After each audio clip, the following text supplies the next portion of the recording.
সাফল্য মানে কি শুধু অনেক বড় কিছু অর্জন করা? না, আমার মনে হয় না।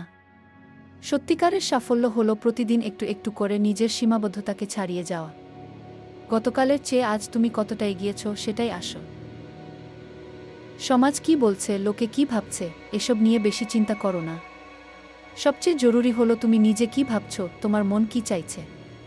তোমার ভেতরের কণ্ঠস্বরটাই আসল পথ দেখাবে। পৃথিবীতে অসাধ্য বলে কিছু আছে বলে আমি বিশ্বাস করি না। যদি তোমার মন ঠিক থাকে, মনোবল থাকে, তাহলে যে কোনো বাধাই তুমি পেরিয়ে যেতে পারবে। তোমার ভেতরের শক্তিই তোমাকে এগিয়ে নিয়ে যাবে।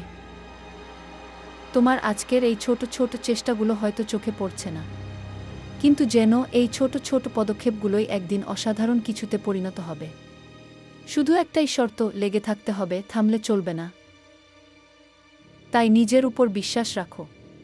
প্রতিদিনের লড়াইটাকে উপভোগ করো। মনে রেখো, তুমি পারো। তোমার ভেতরের শক্তিই তোমার সবচেয়ে বড় সম্পদ। এগিয়ে চলো।